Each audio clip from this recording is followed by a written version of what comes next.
Welcome back. This is episode 14 of the Leonis Report. Another week in the books, another unit revealed this week, a lot of news.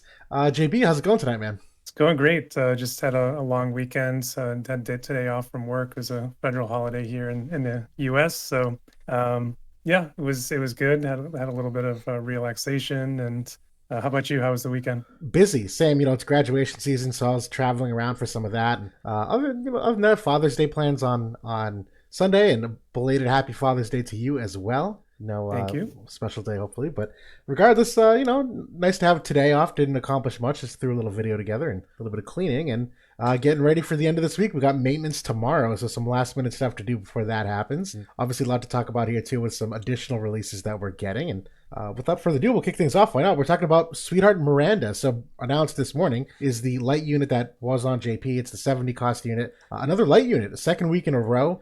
Kind of on schedule. I know we were expecting her, but there was some, doubt about the schedule and just what they had plans for. What do you think about the timing and overall, introduction to the light element here now? So I mean the timing is exactly what I had predicted when I put out my video like 3-4 months ago, and it's at this point it's kind of like clockwork with the sweetheart units, I guess we'll call them now. That they're just put out along our 4 month kind of timeline. They add them as the permanent unit, and right around this time, like mid June, late June, is where they've done it the last few years now. So it is interesting now. Two light units in a row, and then not too far behind is going to be Bart's for another one Right.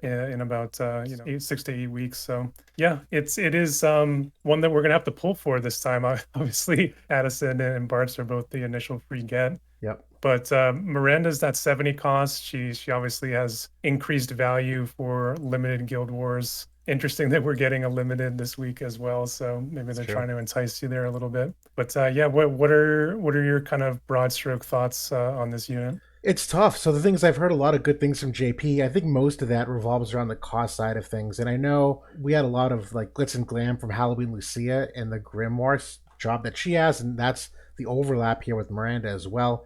And when you kind of think of the archetype, for those of you that don't know, she's a magic scaling slasher. So immediately comes to mind Elena, but then you also think about Sylvie, who has some great synergy there too as well, where there seems to be a lot of interesting overlap with what Light can potentially do here, just from its innate slash attack up with the Ram's Division card and the Slasher's Pen card that it has, and what they additionally have either physical or magic scaling. I know she plays a little bit in terms of where she has re-raise and courage removal, and that's kind of like a recurring trend with a lot of these characters, even Light in particular, more and more so now. But I don't know what to expect, quite honestly, because I know our meta is kind of upended at the moment where we don't have exactly the same roadmap that they do. The timing is similar enough, but I'm trying to make a team of three, and I think she's got a place, but this is a very interesting character. I do think she's kind of unique from a buff perspective. She's got some good versatility, and that Grimoire sub job is interesting too, just from a magic perspective, but still cast time and downsides that I don't know what to make yet. Yeah, so I think she actually just can remove courage, right? She doesn't Courage. have She's a re-raise remove. no, she got raised She for herself. I'm sorry, I misspoke. yeah, Yeah. for herself, yeah. I was just gonna say, like, kind of your initial comment there, like you like heard good things from JP, and I feel like at this point, like JP was like yearning and like needing a unit to kind of go alongside Wing Stern. They didn't have at that point. They didn't have Sylvie. They did, they were kind of a long drought for light units in JP up until Stern happened, and they were kind of looking. Obviously they had the tanks out in front, like Wall, Engelbert, good pieces there, but there wasn't really anybody else to pair him with. But now obviously we have Addison Ray that we just got for free, so it does make this a little bit more of a kind of a tough sell, I think, for the broad player base, in my opinion. Addison, obviously, I think we both raved about her in our reviews. I think that she's going to be a meta unit. That's how good I think her kit is. I think that you said the same. So Yeah. I think Miranda, like, she has some good things she can do. She's good, obviously, in the lower cost situations, but at the same time, Light has probably among the best, if not the best, cast of low cost units in the entire game. Yep. Think about Mario, Engelbert. Think about even Macherie, Right. Fina, Phoebe. Sakura. Yeah, absolutely. So they're just stacked when it comes to like 80 cost and less units that you can mix in with your higher cost stuff and kind of hit those cost caps. So Right. Yeah, that's kind of where my head is at with this unit. So considering that she's not going to be a limited unit for us, I was planning on just waiting till she shows up for me. I think that's smart, and I think it's kind of tapered to your point in JP how good she's been, where she filled a need immediately upon release, but as time has kind of gone on, it does seem as though that's been replaced. But regardless, Light has had some changes for them where Bart's introduction alone kind of filled that niche, and as they transition away from mono light and mono element in general, it does seem like her being that katana as well doesn't really fit as well with the light cast. So there's probably some things to work out there, but I would agree this seems like a good permanent pull unit to just wait on. Where yeah, I think light's good enough from a cost perspective in the short term, from a slash perspective in the short term, from a magic perspective. I think she's a good unit. I just don't know if she makes an immediate impact that we don't already have. I think another thing that players in JP were looking for that she kind of, as you said, filled a need was for some of those strike teams that were out there. She's got very solid strike resistance, Yep. and Light has other good units you could pair with her, like Lucio and Engelbert, both very strong when it comes to strike. And obviously the Elena Vision card that we talked about last week as well. So you can make a very, very strike resistant team, in a mono light fashion. So she does have that angle as well. I do really love her counter ability in terms of the against missile damage. Yeah. Just kind of a flat 30% reduction. Very, very strong counter And, ability if you don't have any reaction block. and I think it's 50%. That's right. It gets upgraded, I think. Yeah. Yeah, so yeah, if you have no counter reduction chance, it's a flat 50% damage reduction from missile. That is significant, particularly when you consider that most missile damage at this point does have access to those penetrations. That even if if you can't build up missile resistance, at least you can build up this counter ability as a way to mitigate that missile damage. So I think it's a really creative way that they kind of went around doing that. Unfortunately, a lot of the best missile units do have, reaction block, or they tend to get skills that kind of shut them off completely. Right. So maybe I feel like these newer style counters have much more power against the older, like year one, year two units than it does against the more recent, units of the past, say, year or so. Absolutely, and I think that's one of the biggest things the power creep here is that by giving, to your point, those older units just can't block that reaction ability. It just makes an instant gap between these new characters and those older characters. So, as much as you hate to see it, because power creep means we had to spend more and keep up with it, it's also kind of creatively done by Gumi that they've introduced this that it's technically balanced. You just got to keep up with the game for it to remain balanced. Because there's tons of reduced counter chance counterplay. I feel like Oh yeah. it's smattered everywhere, and there's either on vision cards or trust stone passives. There's buffs. There's a whole bunch of places that you can potentially get it from. So it's it's out there. Yeah, that's the thing. I mean, you can still use those older units and get around it, but again, like you say, you have to be creative with it, with in terms of vision cards or other units that can bring the buffs, or even TMRs now, like Bradley's is a notable one. So Great point. Either way, I am looking forward to doing a deeper character review on her. I did my stat analysis already. Nothing really stood out to me. I was from a stat perspective. I'm like, yeah, it's a 70 cost unit. This looks about right. And there's enough things in the game now that I think what made Halloween Lucia so dominant for so long is not going to be the same repeat that we're seeing here with Miranda. And again, they're different units. The overlap is from that job only, but regardless, it's a 70 cost unit that does fill that same kind of AoE physical damage barrier. There's some AoE buffs in there. It's similar. I think that Miranda doesn't get a lot of the skills that made Halloween Lucia a great unit, though. Like she doesn't get the 7,500 HP barrier. Barrier, no. She doesn't have the two 100% hits in that job either. So she is a very blind unit. I think that's one of her biggest weaknesses. So you actually have to go into white mage with her in order to get holy, to kind of in order to sort of hedge your bets there, in terms of her accuracy. So I really like her limit burst, though. It's kind of balanced in that it's a pretty short range, but it is a double imperil of both spirit and light resistance. So I do actually like that one quite a bit. Me too. Me too. And just on that white mage topic, it is a little unfortunate she does not have the full life access. She's just got regular raise. She does have Curata, which is one of the bigger things, but no Curaga, which is another big white mage ability. So that white mage sub is fine, offering that Cura and Curata and holy potential, but not to the ceiling that I think you would hope for when looking at, a big uptick here, like you see Sylvie with that full life on her white mage sub job.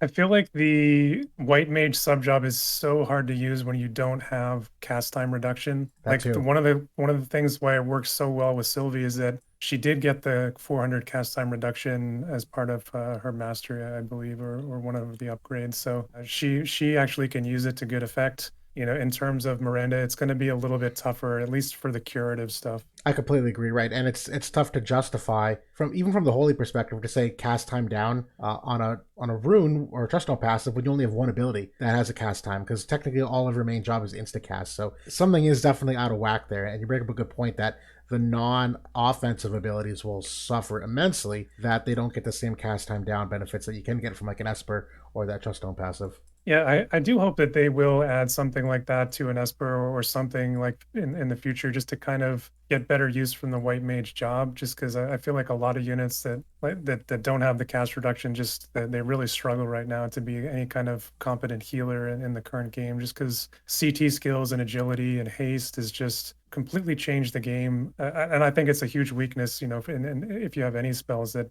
are casting at this time in the game, personally. I agree. And yeah, I think we talked about this a couple of weeks ago with Kafka and his cast time, where the cast time is supposed to be a trade off for an ability that's on above average strength. And so typically that's a higher modifier, maybe some more utility on it. And sometimes they do that pretty well, but not always. And so just on average, it tends to hurt more characters than not, just because they don't always nail down that counterbalance of balancing out the cast time with the strength of the ability itself. Yeah, I feel like there was a time when like melee or physical units, they were kind of more limited towards cross AoEs and maybe had less range. And so they made up for it by having instant abilities. And then your mages usually had the larger AoEs, but they had the trade-off of usually being more fragile, but also having the cast time to kind of, you know, have some, you know, kind of back and forth there. But that doesn't seem to have carried into the current state of the game as much. No, lots of characters physical have those giant diamond AoEs now. Yeah. That's much less special range overall. Mhm. So yeah, and just on the Miranda, just for honorable mention, she is coming out with a unique katana for herself, the Candy Blade, and pretty much to expect some slash res pen. There's three things for her in particular. It's a human killer, reaction block, and decrease AP consumption. So definitely be on the lookout for that. And they're also bringing out a this is very exciting, a global exclusive vision card, which we did not expect. And so you've made some predictions that I think are spot on. From what we know, at least, it's going to be accuracy, acquired AP, and slash resistance for the red mage job of the swords in particular. We do some bestowed effects in your current predictions. I like this for those that are listening. We think 30 accuracy, 40% acquired AP, 20% slash res, and then for the unit bestowed effect, likely 20% magic, 10% slash res pen, and AoE from Miranda only. So it's last two from Miranda, which I think is pretty spot on. It'd be pretty nice to have that accuracy, the acquired AP. The slash res is kind of whatever, but we've seen that yield benefits on some of these other vision cards.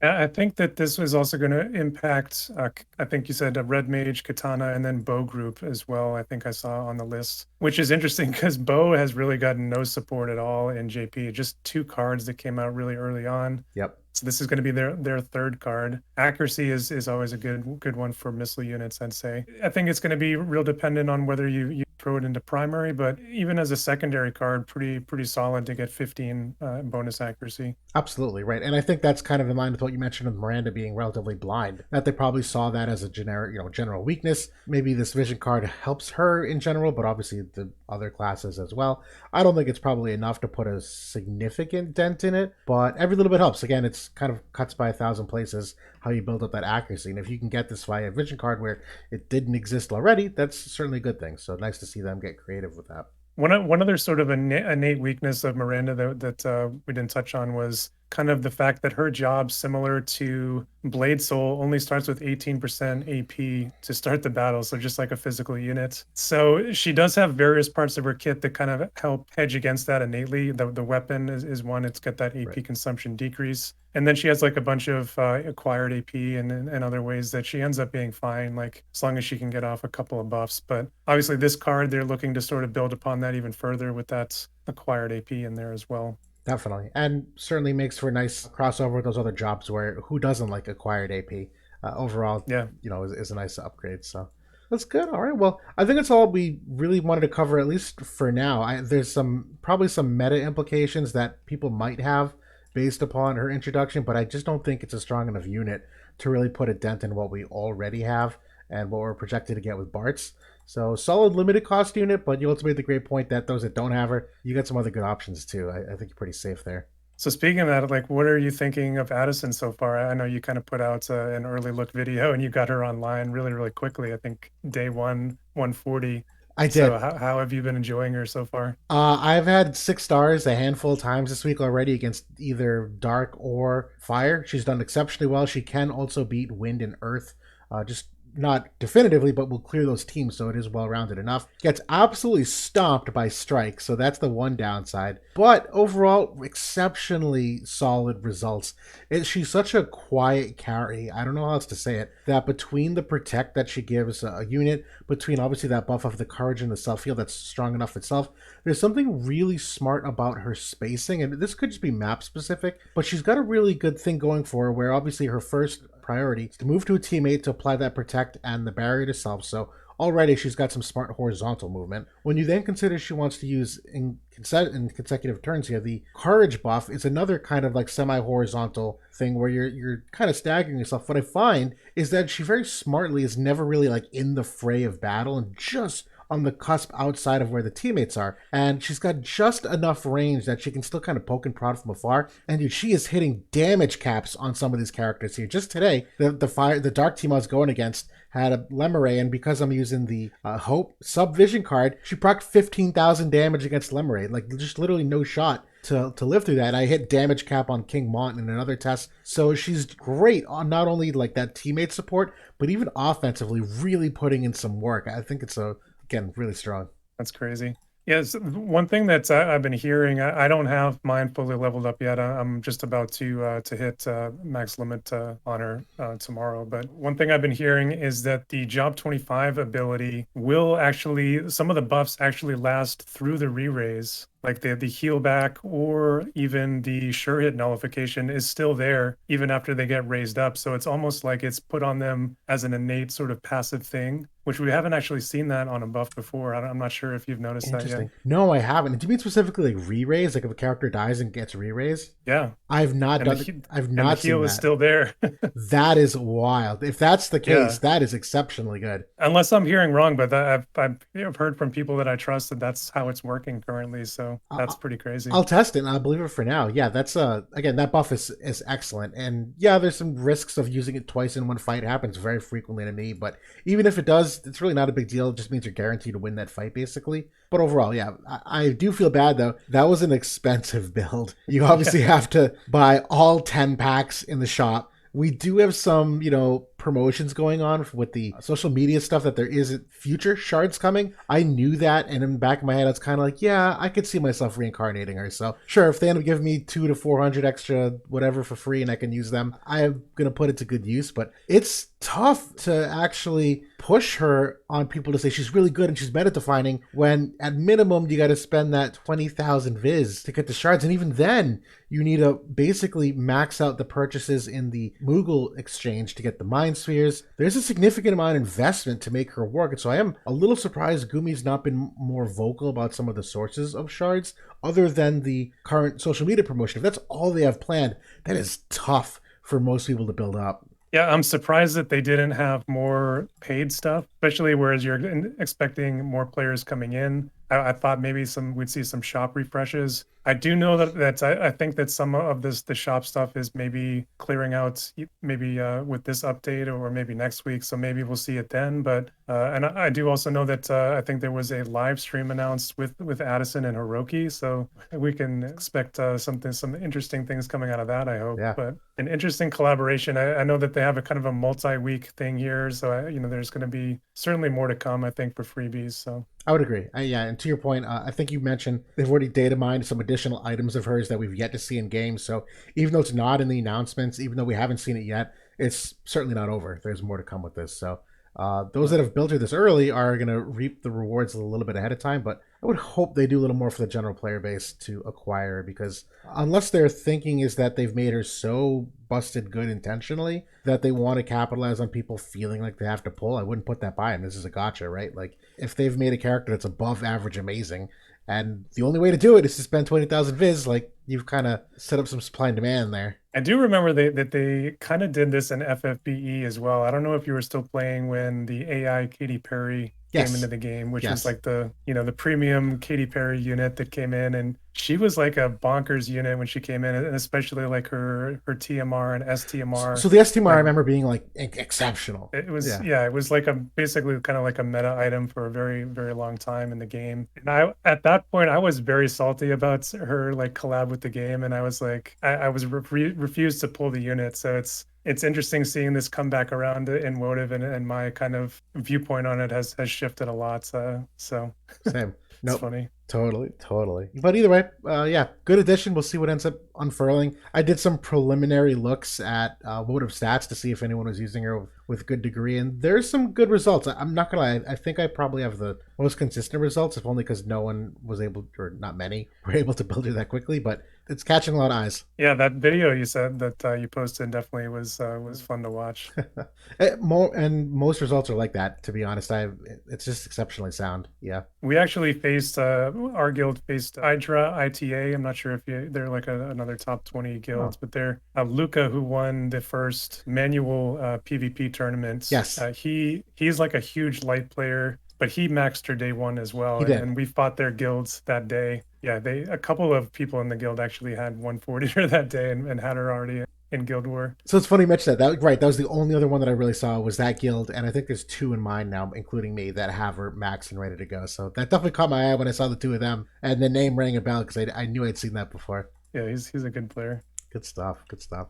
Well, all right. Well, moving on from some of that meta discussion and light and whatnot, we do have some Transcendence awakenings for some of these other Valentine units, specifically Salir and Eldyra in particular as well. I think that's really all that we're getting. There's no more MRs or URs, and just briefly outlining the two of them. Salir, for her Transcendence, getting AoE resistance of 10% magic damage, so that new buff that we've seen going around. And the 120 ability, not a huge change, but gets 200 CT restore upon usage. Thumbs up or thumbs down? What do you think of this for Salir, sweetheart? I think it's a thumbs down. I don't Oh, I don't think the survivability is enough to do anything for her. So she's still like a glass cannon. I don't think 10 AoE resist is going to be enough. Like her HP is so bad. She needed a bit more HP, I think, to be able to kind of be able to take like a hit from Sephiroth or Bradley or some of these folks. The CT is nice. I like how it kind of lines up with her LB.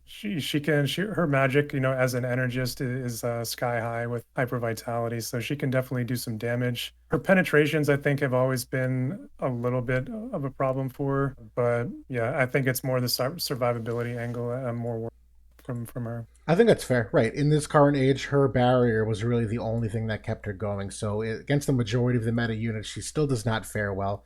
That AoE resistance, I would need to do some math. I don't know if it's the difference between her getting a one shot or not, quite honestly. At this point, that's really the threshold I'd be looking at. And I kind of do that for like ranged archer units as well. As long as you can make sure that you're not getting one shot, might still matter because as long as you're alive, it gives you a chance to either get a heal or maybe you get the kill and prevent further damage. So that's really the breakpoint that I need to look at it with that AoE resistance. I like the 10% magic damage. Just speaking creatively, I think that's a nice way to get around some of the penetration problems without going just full penetration. But the 120 ability, that's fair. I think it kind of fits with their limit break where they're trying to get into that. If you are going to be a glass cannon, hopefully get some faster turns in there to, again, finish the end of it, best offense or best defense is a good offense kind of thing. But yeah, overall, I don't think it changes much about her. Yeah, she's okay. Like she has a sub time mage, so she can throw haste out. No quicken or anything, but haste is always strong, especially when you combine it with her LB and this job 25. I think that for her to really to reliably like survive, some of the top meta units, she's probably going to need one of those cards that also bestows 10 area resist so that she can get up to like a 40 neighborhood. Because obviously cloth units, they don't have armor that can Right. really help them out too much there. Really good point. That's a good thing to look out for. I like that. Good. And the other one here is Eldyra, who's getting both an MA2 and a Transcendence. So this is a fairly substantial upgrade for her. The MA2 in particular is React Block 30, Fire Attack 10, and very special, Unit Res of 40 until 2 hits are received. So for some of those single target guaranteed hit attacks where she does not have Sure Hit Nullify, this at least gives her that real strong unit res for up to 2 hits. Again, obviously, those guaranteed hits will still count, so you could It's not undefeatable.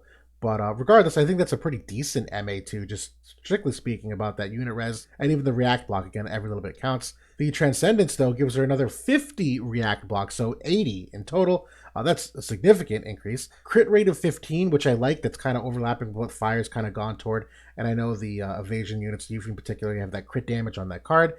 Fatal Bind is getting, which is her 120, a small upgrade here where if immobilized, it's agility 40% down. And I'll hold thoughts for just a second. What do you think of both the MA2 and the Transcendence? This one, so this one is a legit good upgrade. I mean, this one obviously she's getting double upgrades here. She's getting both the MA2 and the Dream ability. The Dream ability is kind of more average, if you kind of compare it to other units. But the MA2 is very, very strong. I think especially when you look at kind of some of the other older units. But I think this is going to help her out quite a bit in terms of her survivability. You think about she just gets melted completely when Edward comes in and uses his select 2 guaranteed hit. Yep. He one-shots her like easily. Like her HP is so low that she doesn't really have much else survivability to speak of. So at least against those style of attacks, like the anything that King Mont doesn't soak up, like that may be coming her way as well. That is going to be super helpful, I think. I agree. Yeah, this is significant for her. She's still good enough right now that she's still a top tier unit. The fact that you're now making her even better is obviously a good thing. The one thing I've already kind of talked about some of the things I like. One thing I think is underratedly interesting though is the 40% agility down on the immobilization.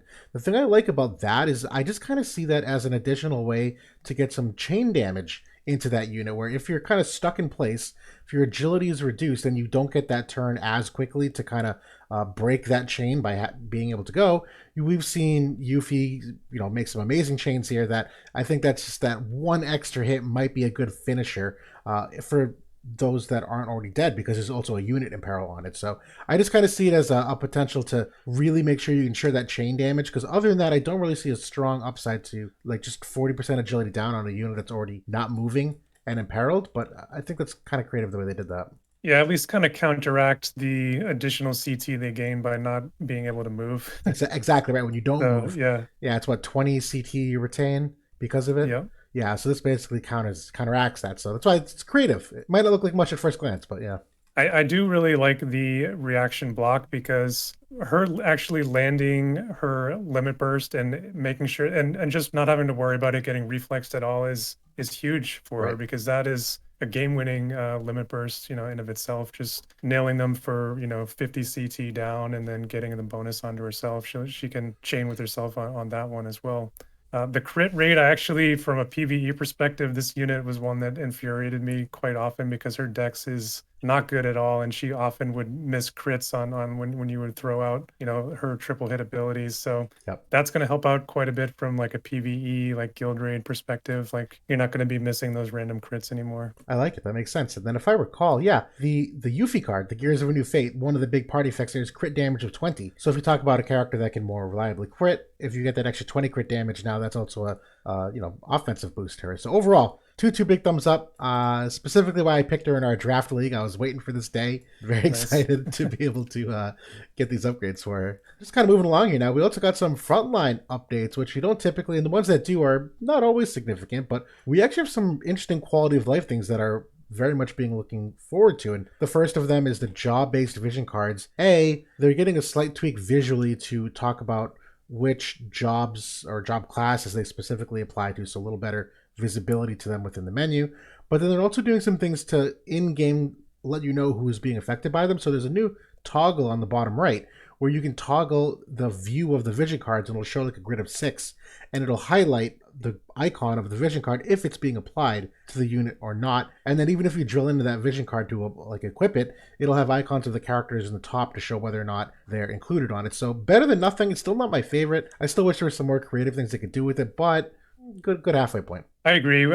I made a video about job vision cards like really early on, and this was my biggest complaint about the system. Like even after seeing like one or two of the cards, was that there's just absolutely no filtering in the game, no good visibility, and we've been living that problem now for 8 months or 9 months or whatever it is now. So it is a start. Like it's definitely way better than what we have now, but I still don't think it's quite elegant enough. Like I feel it's definitely tacked on kind of more band-aid style. Yep. But again, it's much better. So I'm glad that they're bringing it. I hope that they're not going to kind of leave it at this. I hope that they're thinking of maybe some other things they can do to tweak it and make it better. But the visibility alone is not the only problem. It's the actual groups themselves are very convoluted, and the fact that they split up sword, like the fact now that the client that it says sword, well, you don't know necessarily which units are sword A, B, or C, Right. unless you have some other list that you're looking at. So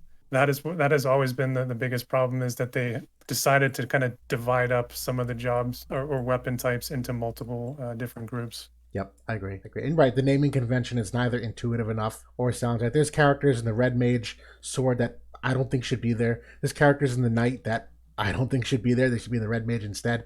So at least with the devout one with the staff, I think there is some good overlap there between like if characters have the devout sub job or not. But even then, that's not intuitive. I know characters like Dark Fina has the devout sub job, and yet she's a black mage staff class. So like it just infuriates me that even intuitively thinking of a character, it's not always a guarantee if that's what their job is. So yeah, and there is an additional filter option too coming, which again nice for units, equipment, and for espers. The esper one I really like. The unit ones though, you can now filter by attack type, by main job and sub job, and I think that does help a little bit when you talk about the job-based vision cards, or if you can filter your characters to their main job, you can essentially filter a little bit better on where they might overlap. But the Esper, though, you're able to filter on the ability board panel. So you can filter on the boards, the attributes there, which I think is exceptionally good. I have to use third-party websites all the time to remember, which espers have certain resistance. Oh, that one I'm really excited about, because I do the same, and actually one of the ones that I use hasn't been updated in quite a while. So the other thing, did they say anything about equipment filters? Because I know that has been a big ask and a big problem since day one in the They game, are. to be So it's honest. a weapon type and armor type that you're going to be able to. I think it's kind of bare bones, but better than Mm. nothing, I guess. Yeah. Yeah, hopefully they're working on more filters for that, because the equipment list is getting very unwieldy, So Yep. I agree. For as many filters as there are on WOTV Calc, there should be at least that many filters in the game. All right, moving along here, we got a couple other things to talk about before we get to some meta conversations.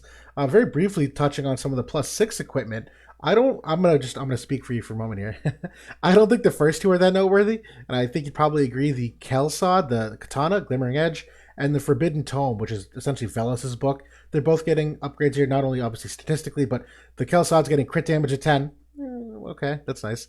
The book is getting magic attack 10. That's okay. So it's spirit pen, magic, whatever. I think the Tourmaline ring though is one you'd really like, and I know it's one that I really like. The Tourmaline ring normally enables jump +1 for a turn. +6ing it though gives you jump +1 for 2 turns. I think that is very significant for PVE stuff. Have you looked into that at all yet, or thinking about that? no, that's I mean, when I looked at what was getting upgraded this week, that was the only one that I wasn't like, oh, whatever. Like Right. that's the one to circle this week. Whether you +6 it or how many you +6, I think is going to be a consideration. I think that at least in terms of autoplay, maybe there is sometimes you only want it for one turn, and maybe have somebody have less mobility after that. And then maybe there's sometimes you want them to have additional mobility for the additional turns. So That's a good point. definitely something to think about. Definitely gives you more options now than we had before. So it's nice from that standpoint. Definitely. I mean, so I'm looking forward to this. It's one of those. This is one of those items that will completely change the expectations of what you think in a fight. Where you see a character that you know is move 3, jump 1, so you go into that fight and you have a certain idea of how they're going to move and what they're going to do, and all of a sudden they have jump +1 for 2 turns, and the whole thing is screwed up because you had no idea. Like, I love the potential impact of that. It's a sneaky item. Definitely one that maybe like more casual players don't realize how good it can be on certain maps. Yep. But yeah, having that additional mobility, usually like on a tank or maybe sometimes on range units, it can be very, very strong. Most definitely. And then just kind of finish things off here, a topic that I know you like looking forward to. We're getting arena and free match medals ×5, and I know you're working hard toward that platinum armor. I'm doing the Hermes sandals. I wish it was +10. Come on, Gumi. I We need know. ×10 to be the normal. It's 360,000 medals, Gumi. Come on. Yep. And you brought up one of my favorite points about this. These weeks are great because there's far more people playing them. The matchmaking is so sparse on a regular week in terms of how you're getting matched. It takes me like 35 minutes sometimes, 45 minutes just do 5 matches and wait there and sit, and it's just awful. So I like these weeks for the incentive for people to join it. Yeah, I'm now down to 3 recipes to finish my plat armor. So Oh, that's the saga awesome. continues. Right on. Well, good. All right. Well, we'll transition here to the war room, where we'll talk a little more about some of the upcoming PvP events and some meta snapshots and analyses. We'll talk mainly about some of the PvP stuff first, and then we have a fun topic that we'll cover after. We do have both limited Guild War battles, kind of mentioned earlier, and the quick pick match, which is definitely a nice, fun PvP thing. And so, briefly on the cost limited Guild War battle first, there's actually no cost limit this time. It's just limited Guild War. It's magic percent up, not even for any specific element. It's all magic percent up. And you brought up the point of Sweetheart Miranda, but that 70 cost really unfortunately won't mean much this week. But yeah, these kind of limited guild wars always kind of threw me off because you're just getting a bunch of top tier teams facing off against some mid and bottom tier teams with no cost limitations whatsoever. It's kind of open to hunting season. I don't know why they dropped the cost off of it. Like keep the cost on there and boom, like it's much more interesting. Like just not having the counterplay, I guess, amongst the elements, that's fine. Like it kind of changes who the best teams are at that point, or maybe some of the interesting combinations that you can come up with and be good, just because you don't have to worry about wind units if you're earth, or you don't need to worry about lightning units if you're water, etc. But keep the cost on there. I think that working in the MR units, the SR units, that's kind of what makes this Guild War fun. So Exactly. hopefully, I mean, if somebody out there in Gumi is listening, Gumi operations, keep the cost in there. That's what people like. I agree. Well, and there's a massive competitive imbalance for this. And quite frankly speaking, there typically is anyway. The top 10 guilds typically just run away with. But if you're going, how can I say this? If there's no cost restriction, if guilds were good enough that with no cost restrictions they could beat a lot of teams, they would naturally move up the guild ladder anyway. That's not the case. They're obviously where they are for competitive reasons. This is nothing to change that landscape at all. You're still putting the top tier teams that can afford all these 100 cost units and the flexibility of it against these lower ranked guilds that maybe can't. And yeah, that's just, there's no advantage whatsoever to anybody. It's just open season. Yeah, I do wish that they would maybe reconsider some of the bracketing that they do, and maybe just kind of keep people amongst like guilds, in terms of competitive scores and win-loss records. Totally. Yep, no, totally.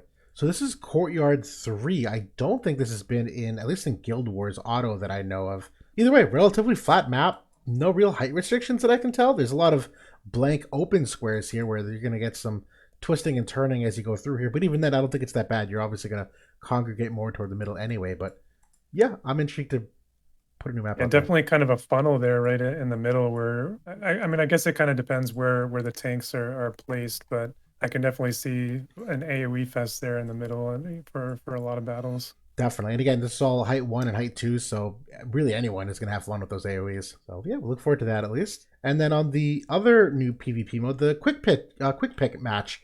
This is one of my favorites. It's Light Unit HP up on, again, another new map. This is Ancient Ruins 11. This is Light Unit HP up. This one, again, topography seems at first glance, if we're kind of looking here, I don't see any jarring height 2s that would sway people from moving properly, but definitely some interesting, topography leading up in the middle there. It I don't know. seems like maybe the row 12 there, you could maybe go straight up the side potentially if you have jump 2. That is correct. That is a good one. But yeah, aside from that, I don't see any flanks. Or maybe row 4, there's like a jump 3 differential there. That's a really good call out there. Yep, you're right. Yeah, some interesting little small things there. But you're right. That's actual legit pathing places. If you had a tank in slot 1 here, this slot 3 unit would move straight ahead right toward them up the side of the map if they had the proper jump. I like that. Yeah. Personally, fan of quick pick. I think it's always just kind of a fun cat and mouse game you play with. Pick one element and then a counter element. You kind of roll the dice, and I don't know. I like the fact that it's auto and not multi to the extent that you can't get disconnected. I know it's always a big fear of mine with some of these others that you just lose and for bad luck reasons. But yeah, I like it when the map effect, that there is one, but it's really not going to be that big of an advantage. I mean, 20% HP, it's nice, but it's not. I don't think it's a game winner in most cases for light. So it's more kind of I'd say even playing field here for amongst the elements. yeah, I would agree. What do you think is going to be your go-to going into it? I honestly, I probably am going to run light. I'm going to run an Addison team with Wing Stern. I think Stern's got enough HP that he might just get some of these benefits from it. Um, but between the two of them, Warrior Light, sprinkle in a fully reincarnated Lucio, maybe like there's some good light options there that I'll likely run that, and I'll probably throw in dark units as well to kind of make that Addison Rainbow team. I have Dark Bahamut, so if you can kind of overlap that AoE resonately, like I think there's a really well-rounded team there that no one knows what they're going to put out there. And Lucio is legit. I actually I faced him in WDL this week, Yeah, and he was doing like major damage to my snow. I couldn't believe it. yeah, definitely an impactful unit. I don't think he's going to carry anybody, but he is not the unit he was 2 weeks ago. He's much better. Yeah, I mean, easily best 80 costs, and I mean he rivals 90, maybe even some 100 costs. If you have him fully reincarnated. Totally. And then his sword with the special effects that can't break his defense. He's got, I think it's all elemental resistance, if I recall correctly. And just that AoE bravery down. He's got a defense break, reaction block rate, light and peril. Like, you got it. If you want to go strike or pierce damage, change the passive. You have the monk sub job for the guaranteed hit if you like it. It's awesome. It's great stuff. So good. Yep. Very, very well designed unit. And on that note, figured talking about unity with meta, we are taking a slight segue from how we normally approach this discussion. We've seen some more conversations this week around Reagan in particular, and a little bit about Howlett, who's coming out, who's another ice slash oriented unit. I know you were talking with someone in R&J's Discord the other day here. Yeah, how do we want to talk about the ice meta as we see it past, present, future? What do you think about Reagan? What are these conversations you're having? Well, I mean, it hasn't been that long since Ice was probably the top of the meta. Late last year for a number of months, they Undefeatable, yeah. they were the best for a very long time with Snow, Alaya, Eliza, Velis. They had a great run of units last year, and that's pretty much went unchecked until Sorrow came into the game, and then things maybe started to shift a little bit the other way. But at this point, Ice, that they're still very usable. They're still very solid. Especially if you can find the right maps and the right combinations. I've actually been using Snow quite a bit. I know that you mentioned you've been using the Ice Missile, duo on the current Guild War map, and that's been cleaning house. Yep. I know a lot of guilds have been using the same ice teams to beat Strike because the Elric brothers are very susceptible to the ice missile damage. I mean, ice is still very much kind of in the conversation, but not so much as like a defensive, like all around like top choice. I think they've kind of entered more of a niche territory. At least I'd say like top 50 wise. I don't know what is your opinion? Same. It's tough because the thing with many elements is you try to think about how strong is it currently and does this unit do anything to enhance it? And Ice is so good at its core between Snow, Eliza, and Elia. You look at these new characters coming in, and although they might be exceptional in their own right, they're obviously like a different profile. So all of a sudden it's a whole new vision card set. It's a whole new damage type. And particularly because they're slash oriented, we've seen that uptick in slash units. You're not catching anybody off guard with that slash damage. Now you're competing with the other forms of how much slash res pen do you have and how much defense pen. So they're not bucking the trend from that sense that they're making Eliza and Elia not as favorable. Those girls still kick ass, and Snow is still a really good tank. So to that extent, it's just a question of like need, and it's like, well, I don't need them. Ice is still doing very well. It's still going to do well with that core group, not including Velas, as we mentioned, that you just end up not pulling. And we're now at a stage in the game where I think more than anything, and this is very tough from a character review perspective, a character's grade or how often you see a character in the game really has nothing to do with how good the character is themselves. It very often has to do with the timing of their release and what were the resources you had to pull them. Some of these characters you just have to skip. You just don't have the resources to do it. And then the second thing is, at least we'll say from like a top 10 perspective, is most characters that end up getting pulled are typically pulled for guild reasons. And when you talk about guild wars and making walls and macros, it's actually not what's the best team of three.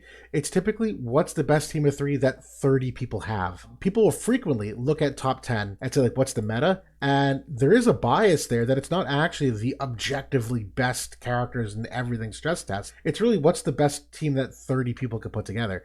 And so Eliza, Elia, and Snow, everyone's got them. You're going to see those walls forever. To ask 30 people to pull Reagan amidst all these 100 cost units and then get ready to pull Howlett and then get ready to pull, like, you just can't do it. It's not economically feasible. You're going to burn people out. So it's tough to look at like WOTV stats and usage ratios and correlate that to like how good a unit actually is, because there is a little bit of a disjointedness there that's not character related.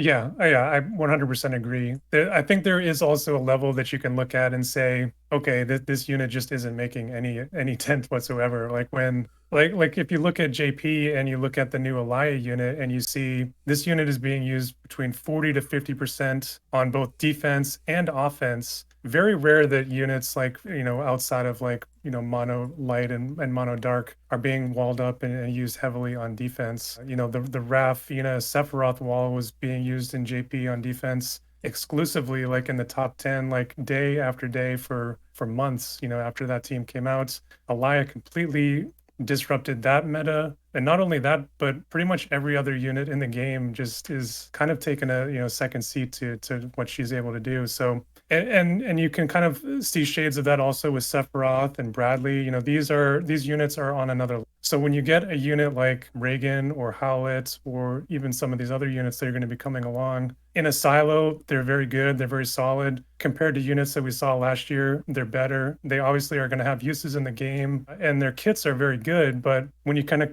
compare the cost analysis versus some of these top units that we talked about, it makes it a tough pull, I think, for the broad player base. Absolutely. Well, and I know so many people for the broad player base too, they really still think of the game in the element wheel as well. And so wind is good. Wind is not unbeatable though. So to the extent that people need ice units because wind is everywhere, it's not really the case. So you're not generating that demand for an ice unit. And even then, if you are seeing wind, I guess kind of mentioned, the current ice team is more than well equipped to deal with them. So again, that need is just kind of not there. And I think it's going to be one of those characters that probably, over time shows some more of its value. Where, as again, meta shifts on a whim, all of a sudden a whole new trickle down effect could happen. But you run a tight, line there between waiting too long, and then all of a sudden the time is gone and you've wasted your resources and never used the unit, and they're not power creep, but a brand new ice unit comes along and replaces Reagan, and you never got to use them. And I mean, and the other thing is that those two, or actually all three of the new round of ice units, that includes Jaden after at the 3.5 year anniversary, are permanent pools. So that's certainly part of the conversation as well. Is I think a lot of people have gone into a mode where they're just auto skipping the permanent pool units just because they're coming too fast and furious with the reduced pull rates, and people's viz is just tapped, including mine. So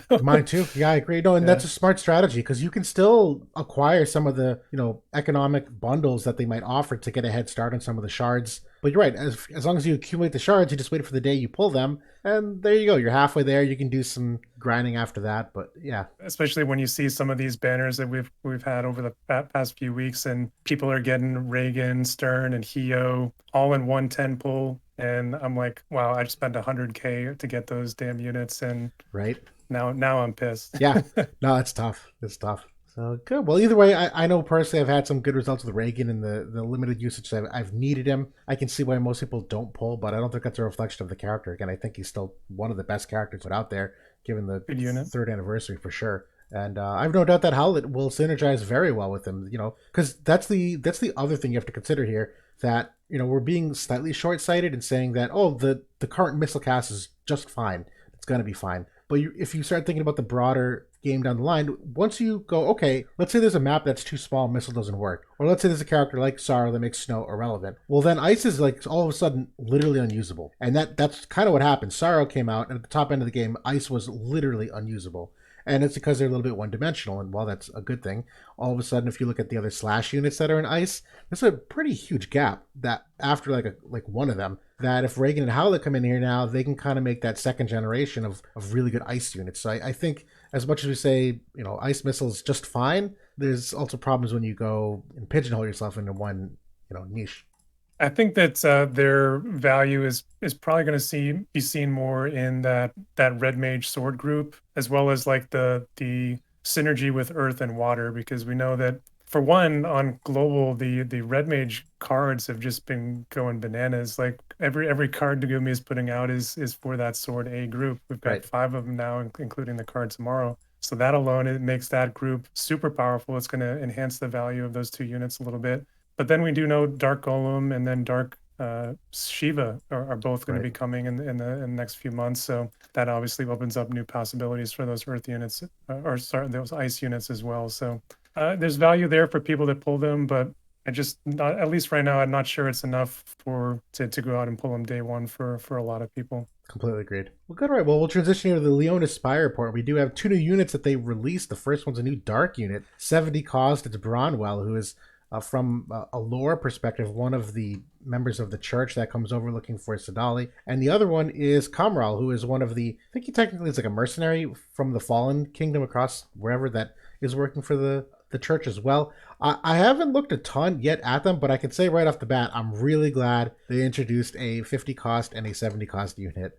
Um, I'll stop there. Have you looked much at either of them yet by any chance? I did. I looked at them a little bit. I haven't done my whole stat analysis or anything, but I did look over the kits. Bronwell was one of my top like most requested units when we kind of talked about that recently. I love the design. I love that she's got the huge greatsword. She's kind of going to be like a dark winter Ravies. That's the Yes. same Great Knight job. Yep. I'm not sure like how much I love the job. Like the range, like and range height is definitely like an issue. Definitely saw problems with that with Ravies a little bit, but she's definitely like a defense forward frontliner. But I actually I think I like her kit a little bit better than Winter Ravies because she not only does she have like the high defense and she can kind of build that up even more with passives, but she has the ability to reduce defense penetration a couple of different ways. So if you kind of are able to pair her with some other high defense units and maybe you're going up against some physical teams like that, I think there's still promise for that, even if it hasn't really been realized thus far.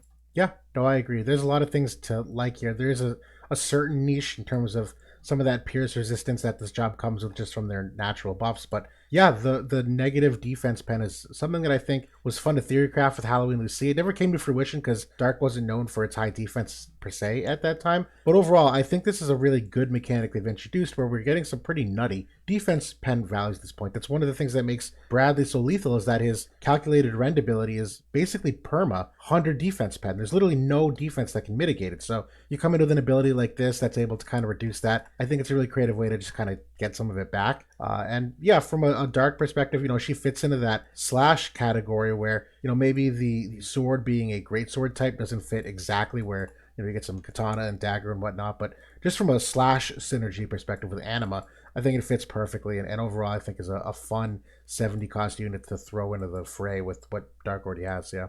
The thing that I love about that ability, at least from a theorycraft perspective, is that when you think about like your example with Bradley and him getting up to, maybe 80, 100% defense penetration on Rend, if you're able to then debuff him with that negative 40, he's basically at that point locked into using that ability, or else he's got 0 or just 20 defense penetration, right? Good point. You're right. So if then you're able to back that up with heavy area resist, he's like completely shut down at that point unless somebody throws out an imperil onto you. Yep. Absolutely. So So assuming you have good defense and that's actually, mitigating a substantial amount. So that's a good I point. think you do need to back up this unit and you need to have units that have 40, 50, 60 defense in order to really get good benefit out of the debuff. Yep, I agree. And I think they're maybe touching on that. I don't know if they really are getting close to it consistently. I know Dwayne is obviously, but I don't think Sephiroth gets that high on defense unless you specifically go out of your way to. One interesting thing I was actually thinking about with this unit with the greatsword and kind of looking at the greatsword cards, I noticed that her limit burst also reduces spirit penetration. And I was like, man, who has high spirit? Like, who can I put her with to kind of take advantage of that? And then I was like, what about Rain? Like, he can be like the greatsword guy in there, tank for her. Like, I think that's Rain gets a pretty nice 140 upgrade. He Actually, he gets a ton does. of area resistance. Thought that would be kind of cool because like he just walking into the fight has like 50, 60 spirit. It's really easy for him to get up like to a really high amount. So kind of thought that was kind of an It interesting thought. Yeah, no, totally. I mean, when you think of greatsword tanks, Joom for me comes to mind, but Rain is I won't say far behind, but I think he's been further behind because his agility value has been kind of unsalvageable in my opinion. But on paper, he's still again exceptional AOE resistance ability. He's got a ton of utility you like to see in terms of some of the multi hits and the ability to slow, the decreased move. It's like small little things there. But I know one of the things holding it back too for me was his buffs, where essentially he's only got one buff unless you have on his sub job to also have that chance of being targeted. So there's some wonky things with the Rain that I don't know if have aged necessarily well. But when you throw Hio in there too and talk about some of that I think it's a different conversation. So yeah, overall, good point to bring up.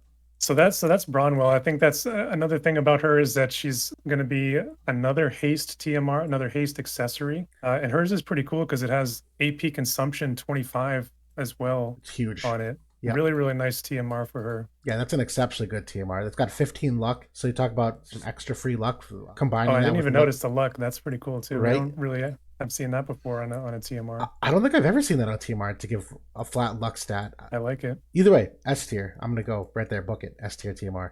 And then Khamral is going to be that 50 cost martialist, and he gets Fatal Oath, which is the most, which it's the best ability from martialist. It's the party buffable courage removal. yes, So he's going to be like really good. If Addison ends up being like a meta unit, like Fatal Oath is an amazing ability, kind of get rid of that courage. yep.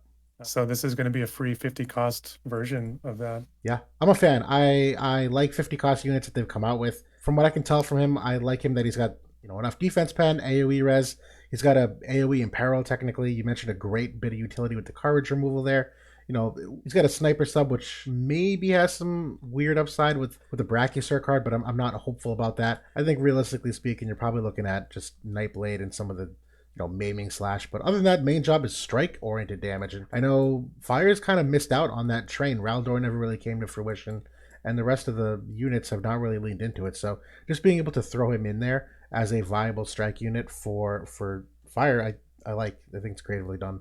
I like his TMR too. Like I've really liked Lamiga's Fist TMR. So this is another. It's not quite as good as Lamiga's, but it's better than any of the other old Fist TMRs like Maralukes and some of those. This is considerably better than that, and I it gets agree. like a really nice crit rate on it. It gets 28 between the base stat and the passive. So And yeah, you're right. The Mariluke TMR is basically nothing. It's Stone Killer is the ability, and even Lisette's TMR is max damage. So I've increasingly been looking for things like Lamega's TMR because of the strike meta. Quite frequently, we put these TMRs in as their weapon slot, and so only having one to give to either Alphonse or Ed. There's been many times where I wanted fists for both of them in the TMR slot. So definitely a good ad there. Okay, so that brings us to the Leonis Town Square, our Q&A. We have essentially three questions that were submitted. The fourth is one that we kind of threw in here as a talking point. And this first one is piggybacking off the question submitted last week. The user clarified that it was more about reincarnation. So given the cost and difficulty of max reincarnating a UR unit, how do you evaluate who to sink your resources into? So I know you've dabbled in reincarnation for UR units. Is there a criteria you look for it specifically? personally, I like to compete in multiple areas of the game. Like I like some PvE stuff, like trials occasionally or guild raids. I like manual PvP. I also like auto PvP. So personally, I try to find units that are gonna give me value in all phases of the game, and that's kind of where I've leaned into. So immediately I looked at Yuffie as one of my best candidates very early on. She's a great chainer. She's good in all kinds of PvP. So that was one that I did right off the bat. Aside from that, so like the lower rarity stuff, that's a little bit easier. I can the scrolls are more cost effective. They're more readily available. So I've done a lot of units that really only impact maybe one phase of the game. Like Mariel was one that I jumped onto and reincarnated. Dario, I did some for him. So I definitely had looked at some, for like limited Guild War and kind of looking at some tanks that, kind of gets me some value at a lower cost was kind of one of the other things that I looked at. I like it. Yeah, no, from a UR perspective, I kind of go at it two ways. The first one is, there's certain characters who we have just that gut feeling. We know they're going to be around forever. And so like Sephiroth is one of them. There's a handful of others. A lot of the strike units are. And so for those characters that I know are going to be a staple of my usage, they're worth putting the resources into just because you're going to use them a majority of the time. The other thing that I've come around to, I initially saw reincarnation as an opportunity to make some like weaker characters better because you're giving them stats that they desperately needed. But because of how scarce they are, I don't think that's economical or smart. Instead, it's really been the opposite. There are certain characters who are just so busted and so amazing that when you reincarnate them, they become even more busted and more amazing. And so characters like Sephiroth and Bradley come to mind, where if you have a character that's just so darn good, the reincarnation really just puts them at a tier way, way, way above. And that's really my quantification for who I invest in. Is this unit an absolute top tier unit that's going to be even more OP when I apply this to them? And that's really essentially it. There's some other characters that I go up to, let's say 20 or 40, because I think the increments of 20 or 40 have enough stats that it's helpful, but that's really the primary motivator for me. Yeah, I definitely had the same thought when I first heard of the system versus what I think now, just because of the cost of them. Like you said, it's definitely kind of a side effect of the I'm going to call it what it is, immense power creep that we've seen post third anniversary. There, it's all phases of these units have really been juiced up, and they are putting most of the old cast to shame in a lot of in a lot of senses, at least from the first 2 years of the game. I think that the units from last year held up a little bit better. I would agree Um, for sure. but the other one thing that I've said a few times in some of my videos is that I think that the units that I also look at are tanks. I think are one of the best investments, just because we don't get them very often. They're kind of tanks and dedicated supports. I think we only see them a few times a year.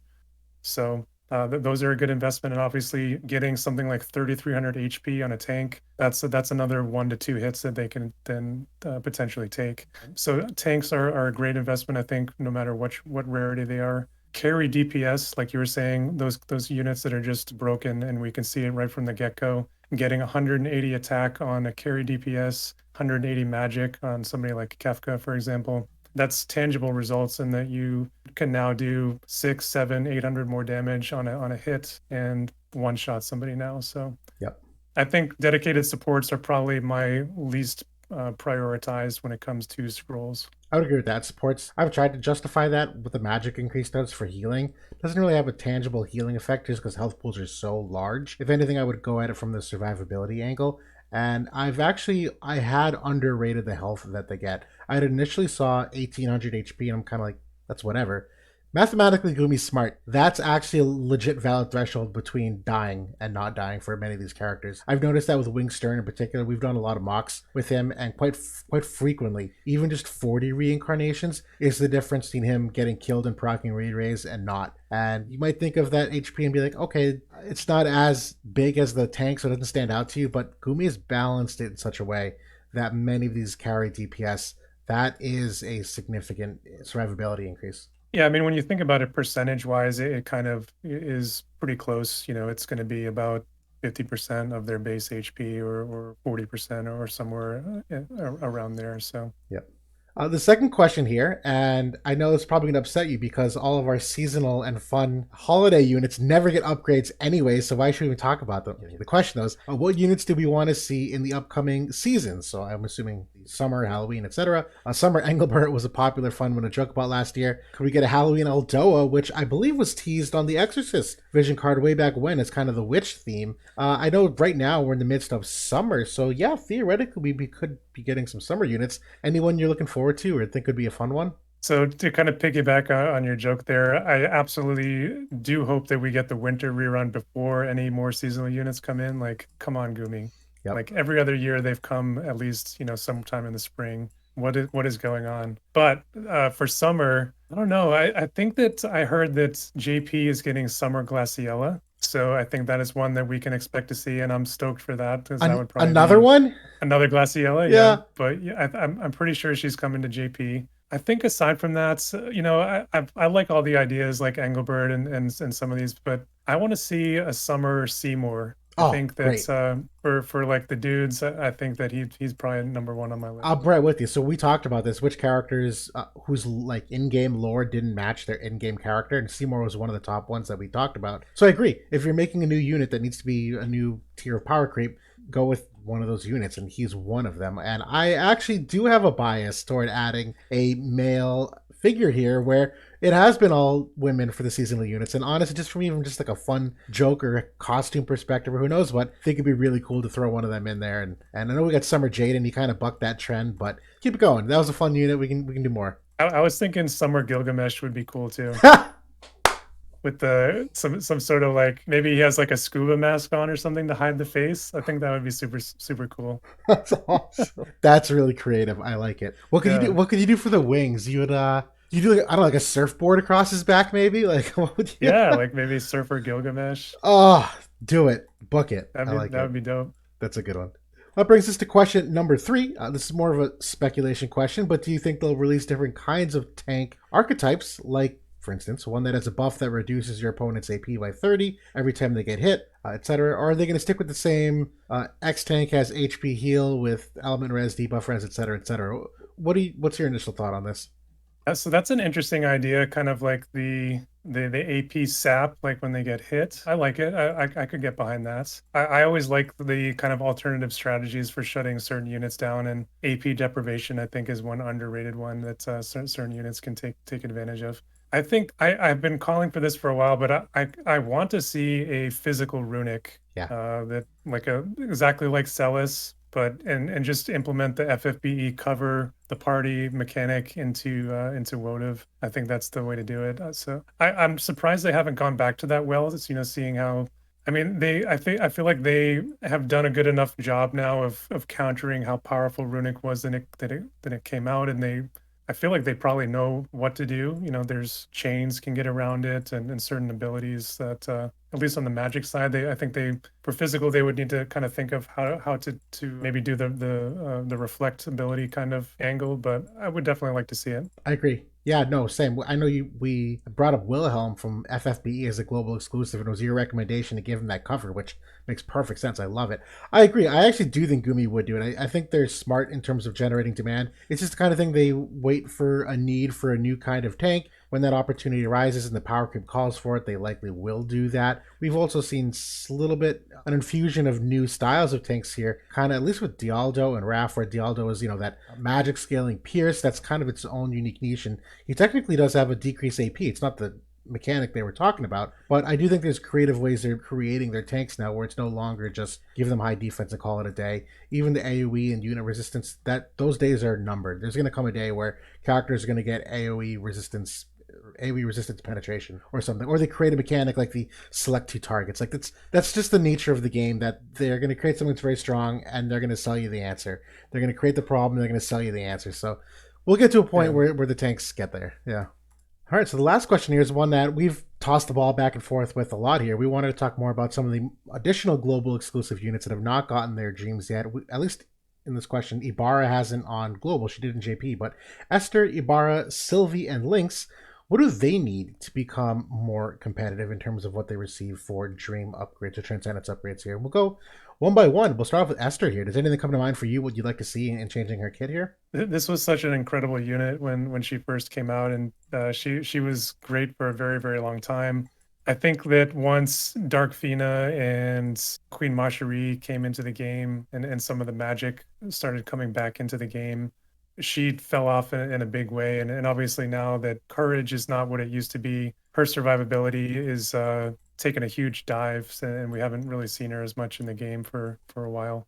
I think her having such a massive magic resist negative is a big problem, especially when she gets decreased even more with one of her best passives is super tough. I would like to see an upgrade onto Ball Lightning Barrier that it that additional magic weakness. I think just leave her at the minus 15. I think that's enough penalty as it is. That's already tough to run.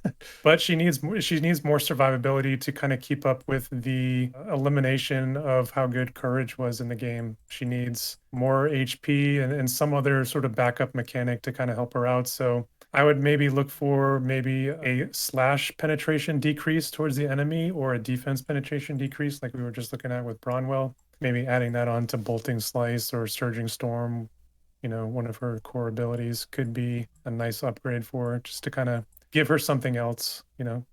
I like it. Those are good ones. No, because you're right. Her archetype is a brawler, and when you get power crept, you can't brawl anymore. And it's funny. I think in a perfect world, I would actually like them just on the dream to flat 15% magic, make that zero. I don't want to mess around with that, because if you're gonna brawl, be able to do it. I can't really say what else you might need for stat increases per se, but I know for upgrading your 120 ability, I think if you can't bulk her up by more conventional means, because outside of courage, there's only limited ways which you can really jack up someone's survivability. I think HP wouldn't hurt as the other stat, but I do think Surging Storm, I'd like to see this be turned into a select 2 ability, where she already is very unit oriented, but not necessarily very AoE oriented. Her only AoE is relatively limited in that it's only like 3 squares wide and pretty close, so that, if you're going to have a character that's very unit oriented, they need to really hit hard. And so I think to get away from that, she does have that unit in peril, so she can hit unit, very hard. But I would like that ability to hit multi enemies as well, where if she's going to run up in the middle of a group of enemies, we've seen that helps like spacing as well too, where typically characters like hang back if they have an AoE, so they'll keep some distance, hit the AoE from afar. But instead, if she's going to kind of brawl and be in the middle of it, make her move right in the middle of them, boom, hit 2 or 3 units around her. I feel like that'd be a fun little trade off for her. I like that. That is kind of the targeting pattern, that sort of range for a single target that they have liked to put it on. So it seems like it would be a good fit. Maybe they could also add on like an absorb 30% on top of that, add Would love some that. like 10 or 20 healing power onto her an MA2. And then, she has some way to kind of be like a mid howlet with some other absorb. She already has like a little bit of an absorb now, but it does require her to crit to use it, which her crit's okay, but you do need to kind of lean into it to make it reliable. But having another way to get that HP up would be nice. Yeah, I agree. I agree. And then Ibarra, just for those of you that haven't seen on JP, they did give her a dream upgrade here, but she's got a different character build on JP than she does here in terms of Imperil and what her vision card does. So they might buck the trend here as well. But currently, it's 20% magic, 15 AoE resistance. They gave one of her skills a pretty decent upgrade here, where they increased the damage from a 121% mod to 165% mod, and further increased the Imperil from 25 spirit down to 35 spirit down. So I'm sure we'll probably see something very similar from here. Do you like that for her in JP, or do you want to see something a little bit different here?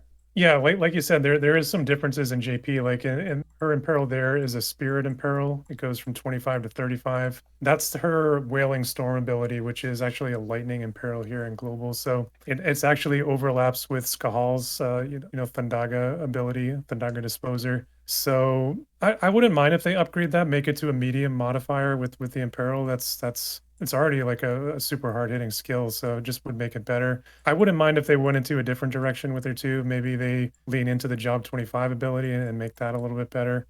Maybe they make that maybe they add the spirit and peril onto that ability. I don't know. If they kept it the same, I wouldn't complain either. Just having that imperil move up to the standard 38% with the medium modifier would be just maybe an alternative to Skahal. She does need the survivability to make her compelling to use over him, though, because Yes. currently he just not only does he trump her in damage, but he trumps her in survivability as well with his innate courage. She's got a start there with the area resistance, and in JP they leaned in, got her up to 25 area resistance, which is nice. Can get up to 45, with the party card.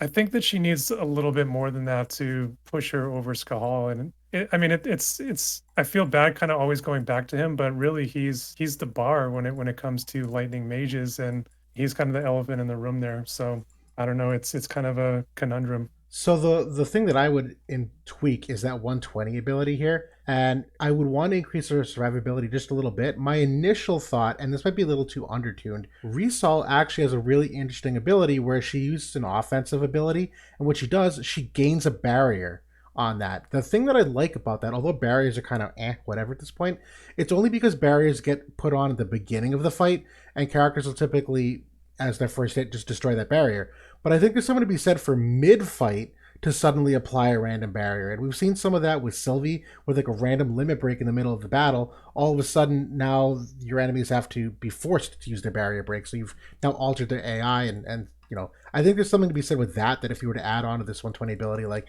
generate a 50% general barrier, I think that'd be worth something. I think it might be overkill if it was instead like, I don't know, use the ability and you get courage for a turn or something. Like, but that could be another, like, if you think barriers are weak, you can get creative though. But I think that's what she needs. She needs something mid fight just to give her that edge so she doesn't get clowned on 2 hits in. Another thing I just thought of, considering like she is that demon species, they could lean into like the human resistance aspect with her and just Oh, good give idea. her like a flat 10% human resistance as an MA2. She is an older unit for us here in Global than she is in JP. So when she does get her upgrades, I would expect her to get not only the Dream, but an MA2. She's over a year old now. So That's a really good point. I would love to see human resistance, and maybe that job 25 becomes a guaranteed hit.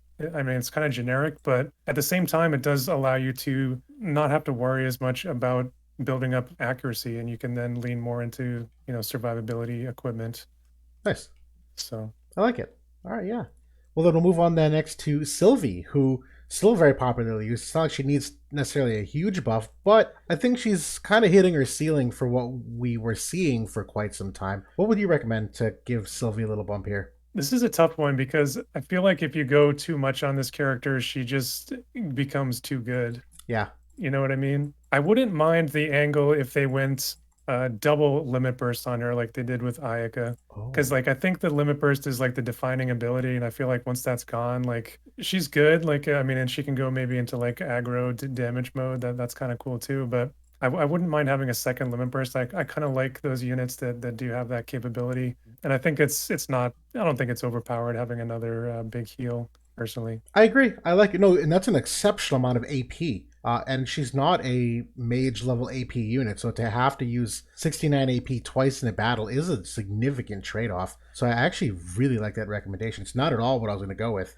My personal thought was so one of the abilities that never gets used ever is her teammate buff here, where it's defense and spirit of 25 and its defense and spirit debuff res 100%, so you can't get your defense and spirit broken. This is, from what I can tell, like near universally always turned off. No one runs this. You run the re-raise, maybe a TMR, maybe you lean into protect and shell in the sub job potentially infrequently, but it's there. But almost universally never anything with this buff. And I like the idea of adding something on here just to entice people to use it more because it'll allow more flexibility for her to do the job as intended. She's meant to be more of a support, not a light slasher. And you could still build her to be a light offensive slasher if you wanted to, but you give her that extra Swiss Army knife potential to really be more of that support where I don't know what it would be. Maybe it's like an agility buff as well, like 25% agility. Maybe it's a healing power thing. Maybe it's an AP restore, like 15 AP flat to both teammates. Just something there to make that buff enticing for people to use. Protect and shell on there would be amazing, but I think that's overpowered. Yep. It would be like protect yourself I for 2 turns. Yeah.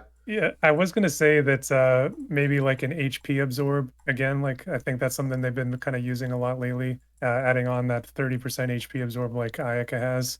I wouldn't mind them leaning into the job 25 ability and kind of. I really love this defense penetration debuff mechanic, and I just feel like this is not the ability that she ever uses. Like when she does go out to do damage, it's always clever paladin strike, just because it's Right. the larger. It's got the better range. It's got usually she can hit a couple units with it. I know what you I, mean. I would like to see that come out a bit more often, just so that you could use that, and pair it with Wall or an Engelbird, and suddenly they're a lot more tanky. When I know that when I first looked at the character, that was something that I was really kind of hyped to play with. But again, she just doesn't use it. Yeah, I think that's fair. That's a good point. Oh, good. All right. Well, then, and lastly, we have Shadowlinks here, which was for many a monumental disappointment. Do you think she's far off? What would it take for her for you from a MA2 or a Dream upgrade? I don't think she's that far off. Like I know that Oh, this I'm unit glad you has said been. that. I'm glad you said that. I'm sorry. Keep going. I want to piggyback off I that. I know that you're like a big fan of hers as well, and Vip got pretty good use out of her for a little while. I don't think her survivability is good. Like it's really bad in my opinion. That's her biggest Achilles heel. She kind of came in as this like missile bruiser, and unfortunately, it was at a time when missile resistance was reaching like rock bottom in the game, and it hasn't gotten any better. Missile or Pierce? Pierce. Missile resistance. Oh, Missile. I'm I, sorry. Yeah, thank you. Thank you. Thank you. I think she does have a bit of pierce resistance as well, but I think like her base missile resistance and then her buff gets her a ton too, and all that. But what about a missile penetration in peril? Kind of on the Missile. same lines of some of these other units we've been talking about. You know, I Put that think onto ending axle, or I think that'd that would be be kind of too cool. too niche, but it is a very cool concept. I think that would put her in Yeah, a hyper niche because you'd have to close the gap between you and the ranger pretty quickly. definitely. I don't know if she can do that, but yeah, I would maybe add you could extend the range by one on her job 25 and turn that into a you pick two. That's another potential. not bad. Okay, I like it. But I think that needs to be in combination with some kind of survivability increase. Like she needs to go up to 20 to 25 area resist, and maybe some more HP or something. That's fair. Yeah, for me, so I actually think she's aged relatively well with the power creep of the game. There was a time where, for the game, one of the things she came out with were like, she's got no self barrier, she can't break barriers. That was an immediate like L, no one liked that. But we've seen that doesn't matter as much anymore. AoE resistance is way stronger now. She's got that innately on her self buff. It gives her self 30 AoE resistance. So I think they kind of tuned her with that in mind of the future look, if you will. The two things I would add on for her though, number one, on the mastery, or however it is, one of the abilities, I would make her one of these first units Pierce Res Pen. Go nuts with it. Go 40% Pierce Res Pen. I know there's, I think, is it Summer or Bridal Jaden that has it? I think some unit does, where they've given them Pierce Res Pen. But that's one of the few that, and I want them to not hand it out freely. I want that to still be niche. But she deserves it. She needs it. If you're gonna make her this cool Pierce unit, give her the Pierce Res Pen so she can do the damage she needs to. The ability upgrade though, Ending Axle, needs a serious overhaul. This ability is very bad. It's a diamond shape, which is cool, but it's 34 AP with basically no utility other than recovering AP when you kill a unit. It's only 165% mod, but you don't kill enough units with this to ever actually get that upside, and so it's just an AP suck, if you will, and because of its range, she obviously uses it a lot. This ability needs a dramatic overhaul where maybe you apply barrier break AoE to this, or maybe it's a CT up or just something, but Ending Axle is very bad. To kind of piggyback on that, I haven't looked at this character in a minute, and when you say there's no utility on that skill, there's really no utility anywhere in the main job there. Like there's no barrier break, no protect removal, no re-raise or courage removal. Nope. What about a follow-up? That would be kind of be a way to get her some utility as well. I could get behind a follow-up. Courage and re-raise. Yep. Maybe throw that onto Ending Axle and make her kind of like a similar to what Lightning can do with her life siphon. Might be kind of interesting. I love it. Big change. The other thing I just wanted to briefly kind of say, one why I think that it was a little bit hard to use this unit is that this is a unit that's just dying for a tank in front of them, and Dark just didn't have it when she came out. We have Dwayne now. He's actually turned into a solid tank. We have Raph coming, so maybe that actually ends up helping her out quite a bit. Like you said, she does have. I actually forgot about that 30 area resist buff. That's actually better than I thought. Yeah, and it does help make up for some of the lack of at least utility that she has. But she can fit next to Dialdo too, being part of that Pierce group. So. Maybe some upside for this unit. That's a good point. And when they first initially released this unit, my gut feeling, and I wish there was healing power down somewhere on here, I thought this was a unit to counter Warrior of Light, where I thought Warrior of Light was a smidge overtuned at first glance for what he did like in that Dark matchup, and him having that Pierce negative, I thought that would kind of be her niche. It hasn't worked out to be that way, so maybe you go with that angle of the healing AoE healing power down and the Axle. But either way, you can do multiple things to it. Don't just do one thing. But I really still like that, is if they're gonna lean into this character, let her hard counter Warrior of Light. I would be expecting to see these upgrades probably at the next fest and just get them all done. Obviously, we had the kind of the first 4 or so at the last fest, but yeah, I expect that we'll be seeing another fest sometime relatively soon. I would think so too. Just when you finally take a breather from your Viz spending, that's when it's going to happen. So you'll know it's coming. If it's Roberta, I'll break out the wallet. I probably would too. Oh, any global exclusive. I'll be honest. Oh yeah. I'll probably break it out. I mean, I just did for Addison. Why wouldn't I do it for someone else? Especially if I can kind of stick to my guns and skip on some of these permanent units. Yeah, we'll see. We'll see about sticking to the guns. We've been not so great in that department over the past 5 months. Yeah. But either way, a lot to look forward to. This is obviously like a fun podcast. We got a lot that we're covering today, and that's it for today. So thanks again for joining us, JB. Any last closing thoughts here? Good luck to everybody in the limited time this week. Quick pick, limited guild war, and we'll see you guys next week. Sounds good. Have a good night, everybody.